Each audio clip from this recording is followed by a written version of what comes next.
बीड जिल्ह्यात 6 नगर परिषदांच्या निवडणुका पार पडल्या। यात सबंध राज्याचं लक्ष लागलं होतं ते परळी नगर परिषद निवडणुकीकडे। या निवडणुकीमध्ये महायुतीच्या उमेदवार पद्मश्री धर्म अधिकारी जे आहेत ते मोठ्या मताधिक्याने विजय झाले आहेत। ताई, सर्वप्रथम तुमचं NDTV मराठीच्या माध्यमातून अभिनंदन। काय सांगाल, कशी निवडणूक? खरं तर निवडणूक ही एकतर्फीच होती पहिल्यापासूनच, कारण जनतेने आम्हाला ज्यावेळेस आम्ही त्यांच्याकडे निवडणुकीच्या प्रचारासाठी एकेका व्यक्तीपर्यंत आम्ही पोहोचत होतो, त्यावेळेस त्यांनी तेव्हापासूनच आम्हाला विश्वास दिला होता की आम्ही तुमच्या पाठीशी खंबीरपणे उभे आहोत म्हणून, आणि त्यांनी त्यांचा विश्वास सार्थ करून दाखवलेला आहे। आणि त्याबद्दल मी समस्त परळीकर नागरिकांची शतशः आभारी आहे। आणि एवढ्या मोठ्या मताधिक्याने येथे विजय मिळवून दिलेला आहे। दोघं बहीण भाऊ 15 वर्षानंतर तुमच्या विजयासाठी एकत्र आल्याचं बघायला मिळाले। आज ताईची भेट देखील घेतली, साहेब देखील इथे तुम्हाला भेटले। काय सांगा, काय भावना आहे? मी सर्वप्रथम आदरणीय आमदार धनंजयजी मुंडे साहेब, तसेच आदरणीय आमदार पंकजाताई साहेब मुंडे यांचे शतशः आभारी आहे। त्यांनी महायुतीची उमेदवारी, नगराध्यक्ष पदाची उमेदवारी मला दिली, माझ्यावर तेवढा त्यांनी विश्वास दाखवला।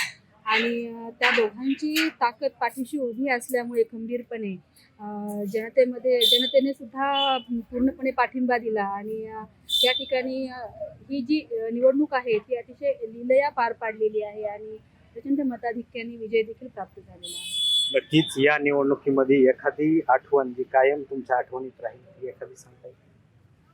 जनतेमध्ये फिरत असताना अक्षरशः त्यांना माहिती देखील नव्हतं की आम्ही तिथे येणार आहोत, पण तरी देखील इतक्या आपुलकीने, इतक्या प्रेमाने सगळ्यांनी स्वागत केलं। कुठे पुष्पवृष्टी होत होती, कुठे हार घालत होते, कुणी मायेनं औक्षवण करत होतं, कुणी डोक्यावर हात फिरून आशीर्वाद देत होते। तर त्यांच्या भावना ते असे व्यक्त करत होते की आम्ही तुमच्या सोबत आहोत म्हणून। आणि ही जी भावना आहे की जनता आपल्या पाठीशी खंबीरपणे उभी आहे, ती अतिशय मोलाची आहे। ताई, परळीच्या विकासासाठी धर्म अधिकारी कुटुंबाचं, बरे तुमचे पती असतील, सासरे असतील, यांनी आतापर्यंत योगदान दिलं आहे। आता तुम्ही नगराध्यक्ष पदावरती विराजमान झालाय, कोणता प्रश्न पहिल्यांदा तुम्हाला मार्गी लावावा असं वाटतं परळीचं? माझे आजी सासरे स्वर्गीय माणिक बाजीराव धर्माधिकारी यांचे देखील काम आजतागायत जनतेच्या लक्षात आहे। तसेच माझे पती, माजी नगराध्यक्ष श्री बाजीरावजी धर्माधिकारी यांनी त्यांच्या कार्यकालामध्ये केलेलं काम, 2.5 वर्षाच्या कार्यकालामध्ये जे विद्युत गतीने काम केलं त्यांनी, ते आजतागायत परळीतली जनता विसरू शकलेली नाहीये। आणि त्या धर्तीवरती काम करणं हे माझं देखील ध्येय आहे।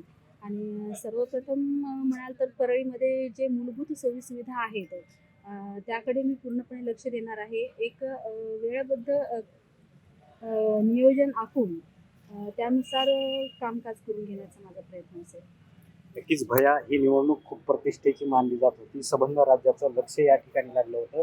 बीडचे खासदार जे आहेत हेही परळीत तळ ठोकून होते, कशी वाटते? नाही, प्रतिष्ठेची ही केली गेली होती। तसं तर ही पहिल्या दिवशीपासनं घोषणा झाल्यापासून ही आमच्यासाठी तर निवडणूक म्हणजे राहिलीच नव्हती, कारण जनतेचा प्रतिसाद होता।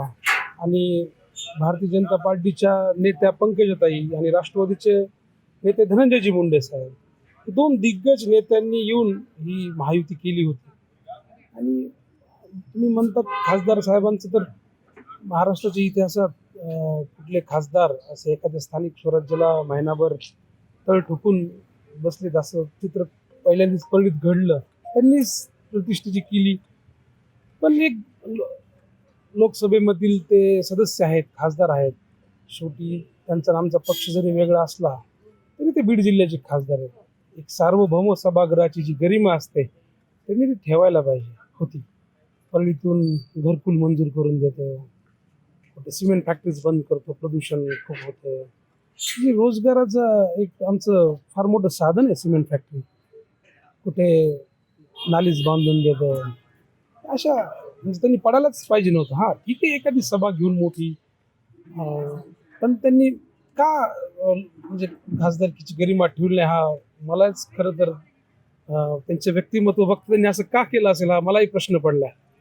भया, दोघं बहीण भाऊंड 15 वर्षानंतर एकत्र आले परळी नगर परिषदेच्या निवडणुकीमध्ये, आणि याच दरम्यान तुमच्यावरती नाना पद्धतीचे आरोप देखील विरोधकांकडून करण्यात आले, त्याकडे कसं? निवडणूक म्हणले की आरोप प्रत्यारोप होतात, पण जो विरोधक होता तो अतिशय बाष्कळ आरोप केले गेले, पण आम्ही काही उत्तर दिलं नाही. आम्ही जनताभिमुख लोकाभिमुख काम करणारे माणसं आहोत. विरोधकाला काय वाटतं ह्याच्यापेक्षा आमच्या परळीकरांना काय वाटतं हे आम्हाला जास्त महत्त्वाचं ठरलेलं आहे. आणि परळीच्या जे बदनामीचं जे षडयंत्र आतापर्यंत केलं गेलं होतं त्याचाच हा पार्ट 2 होता ही निवडणूक. त्या विरोधकांनी बाहेरच्याच शक्तीचे हस्तक होऊन आमच्याच परळीतल्या काही लोकांनी ही सुपारी घेतली ती बदनामीची, पण परळीनेही उत्तर दिलेलं आहे मतातून. आणि आता तो भाग आमच्यासाठी मागे पडला आहे. आता आमच्यासाठी 5 वर्षात परळी शहर हे महाराष्ट्रातील पहिल्या 10 नगर परिषदमध्ये एवढं चांगलं शहर या दोन्ही नेत्यांच्या नेतृत्वाखाली आणि जनतेच्या सहकार्यातून आम्हाला करायचं आहे, यासाठी आम्ही कटिबद्ध आहोत. भैया, नेहमी असं म्हटलं जातं की एका यशस्वी पुरुषामागे एका स्त्रीचा हात असतो. तुमच्या पत्नी नगराध्यक्ष पदासाठी उभ्या होत्या, त्यांच्या पाठीशी तुम्ही खंबीरपणे उभे होतात.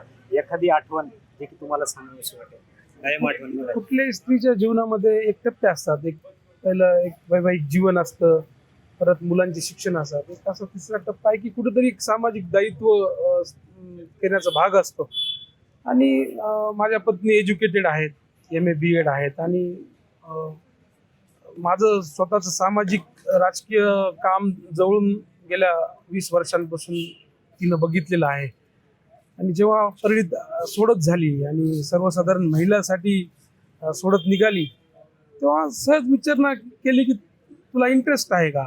तर निश्चितपणाने त्या जेव्हा हो म्हणाल्या त्यानंतर मग आम्ही उमेदवारी पक्षाला महायुतीला मागितली आणि दोन्ही नेतृत्वानी महायुतीने त्यांना उमेदवारी दिली आणि जो विश्वास ठेवला आहे, नक्कीच त्या विश्वासाला ती सार्थ काम करेल हा विश्वास पती म्हणून मला निश्चित आहे. नक्कीच गेल्या देशामध्ये 10 शहरापैकी नगर परिषदेचं एक नाव असेल असा विश्वास जो आहे धर्माधिकारी दाम्पत्याने व्यक्त केला आहे. NDTV मराठीसाठी परळी, बीड, मी आकाश सावंत.